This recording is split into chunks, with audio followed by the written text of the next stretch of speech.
everybody, my name is Chrissy and I am a science communicator. Welcome to my lounge room where I have just spent the past half an hour making paper cylinders and paper rectangular prisms. Why? Well, when you take a piece of paper, it doesn't seem very strong. It's bendy, you can just scrunch it up. But I've actually made these shapes so that we can test out how many objects each of them can hold up and which one will be stronger.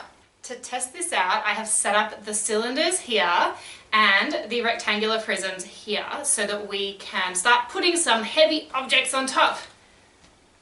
I have these big heavy books, so let's give it a try. Hello. This is a message from my future self. If you try this experiment at home, you must, and I repeat, you must seek assistance from a responsible adult. Alright, it seems okay so far. I've got a couple more books. We'll just put them right on top.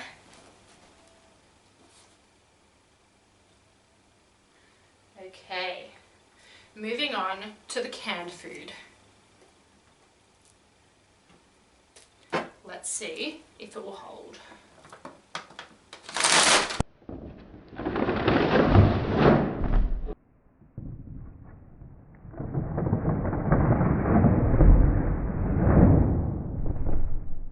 We have a winner. The cylinders have beaten the rectangular prisms, and that is because the folds or the creases along the side there, they create a weak point, meaning that this square-shaped prism is not as strong as a cylinder.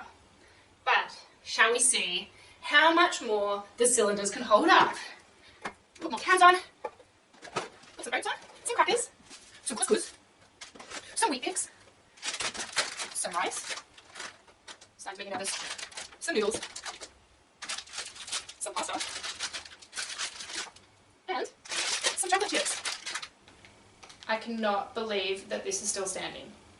I've pretty much run out of objects, so I'm going to have to borrow some books from the first stack and see if I can somehow balance it on top. Let's see.